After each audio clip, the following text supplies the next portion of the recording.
আজকের দিনটা শুরু করলাম খুব সাদামাটা কাজ দিয়েই। প্রথমেই বেসিনের আয়নাটা পরিষ্কার করলাম। আসলে ঘর পরিষ্কার করা মানে শুধু ঝকঝকে হওয়া নয়, মনের ভেতরটাও ফ্রেশ হয়ে যায়।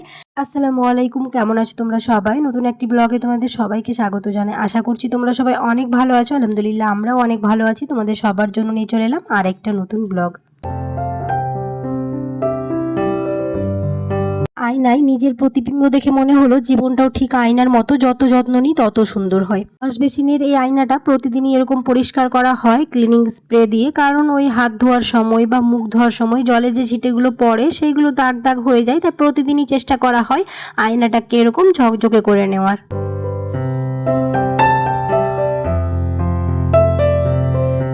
তারপর হাত দিলাম সেন্টার টেবিলটা গুছিয়ে নিতে। টেবিলটা যেন শুধু জিনিস রাখার জায়গা নয়, পরিবারের সবাইকে একসাথে বসার আসনও। প্রতিদিনের ছোট ছোট কাজগুলোই আসলে আমাদের সংসারকে সুন্দর করে তোলে।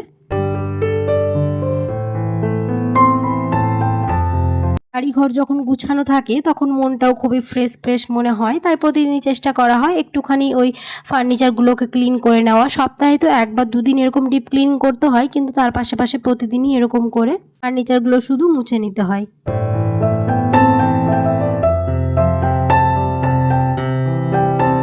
প্রতিদিন যেমন আমাদের কাজকর্ম করতে হয়, তার সাথে সাথে রান্না বান্না এগুলোর কথাও মাথায় রাখতে হয়। ওইদিকে আমি ওই কাজগুলো করছিলাম, তো আমার মা এদিকে বানাচ্ছে হচ্ছে মোদক।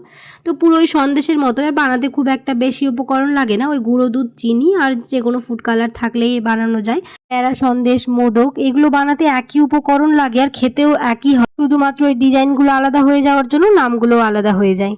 রান্নাঘরের গন্ধে যেন ঘরের ভেতর মিষ্টি একটা সুখ ছড়িয়ে গেল। মায়ের হাতের রান্না একটা আলাদাই ভালো লাগা থাকে, যা শুধু পেট ভরাই না, মনও ভরিয়ে দেয়।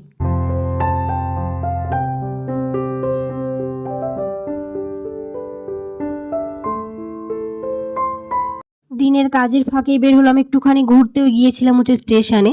স্টেশনে গিয়ে দাঁড়াতেই যেন অন্যরকম একটা অনুভূতি হলো। ট্রেনের শব্দ, মানুষের ভিড় সব মিলিয়ে মনে হলো জীবনটাও ঠিক একেবারে ট্রেনের মতো। কেউ আসে কেউ যায়, কিন্তু পথ চলা কখনো থামে না।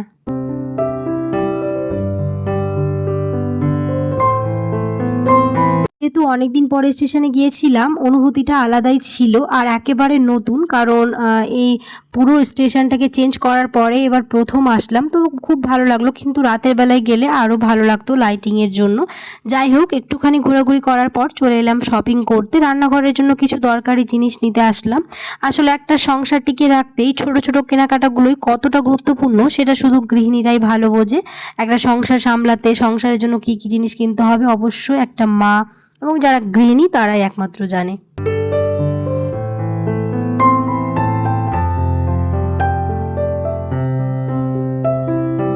সত্যি কথা বলতে রান্নাঘরের জিনিসপত্র কেনাকাটা করার সময় মনটা এতটাই ভালো হয়ে যায়। এত ধরনের ডিজাইনার জিনিসপত্র দেখি না, মনে হয় যেন সবগুলোই কিনে নিয়ে যায়। কোনটা নিব কোনটা ছাড়বো কিছুই বোঝা যায় না। কিনতে আসি ওই একটা দুটো জিনিস, কিন্তু পছন্দ হয়ে যায় অনেকগুলো জিনিস। তারপর ওই তো একটুখানি ভাবনা চিন্তা করে আবার যেগুলো হয়তো ভেবে যায় না, তারপরেও ওইগুলোও কিনে নিয়ে চলে আসি। সব কিছু ঘোরাঘুরি করার পরে চলে এসেছি হচ্ছে কাপের সেকশনটাতে। আর আমার কফি মাগ বরাবরই খুবই ভালো লাগে, মানে এরকম সাজিয়ে রাখতে বা চা কফি একটুখানি খেলে যেন ভালো লাগে। তো ওই দিকটাই প্রথমে দেখছিলাম, কিন্তু না খুব বড় বড়, একটুখানি মিডিয়াম বা ছোট থাকলে হয়তো নিতাম, কিন্তু খুব বেশি বড়র জন্য আর ওই কাপগুলো নিইনি। তারপর সেরামিকের জিনিসপত্র দেখে একেবারে প্রাণটা জুড়িয়ে গেল। তো ওখানে আর সেরকমভাবে কিছু নেওয়ার ছিল না। তারপর ওই তো যাই যেগুলো নিয়েছিলাম সেগুলো বিলিং করে বেরিয়ে পড়লাম।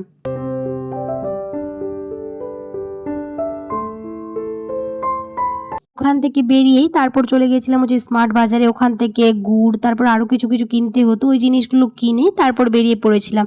কিন্তু বাড়ি যাওয়ার আগে ভাবলাম যে চা খেয়ে নিই, তো ওখানে দাঁড়িয়ে চা খেয়ে তারপর আমরা বাড়ি চলে এসেছিলাম। তো কী কী নিয়েছি একবার ঝটপট তোমাদের দেখিয়ে দিই।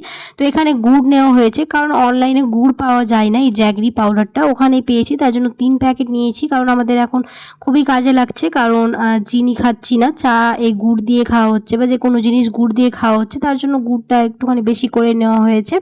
আর সস তো বাড়িতে আছে, কিন্তু ওই পিৎজা সসটা ছিল না, তার জন্য একটা ছোট এই টেট্রা প্যাকগুলো নেওয়া হয়েছে। পিৎজার ওই যে রেডিমেড বেসটা কিনে এনেছিলাম সেটা বানানোর জন্য। আর এখানে ম্যাঙ্গো জুস, তারপর লিচি, কোকোনাট ওয়াটার এগুলোও কিনা হয়েছে। এর আগে যখন অনলাইন থেকে ডাবের জলটা অর্ডার করেছিলাম সেটার একটুখানি টেস্টটা ভালো ছিল না, কেমন একটা স্মেল ছিল, কিন্তু এইটাতে আবার নেই।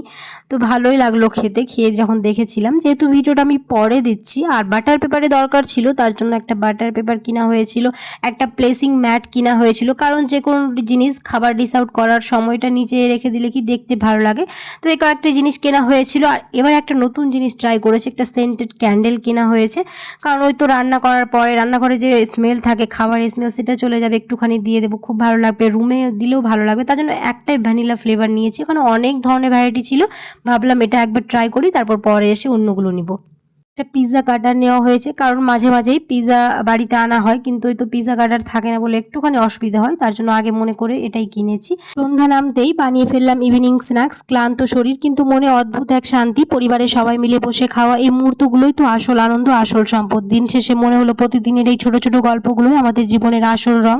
গুছানো ঘর, মিষ্টি রান্না, একটু ঘোরাঘুরি আর পরিবারের সাথে কাটানোর সময়, এগুলোই আমাদের আসল সুখের মুহূর্ত। যাই হোক, আজকে এখান থেকে বিদায় নিয়ে নিচ্ছি। দেখা হবে পরে এক নতুন ব্লগে। সবাই খুব ভালো থাকবে। আল্লাহ হাফেজ।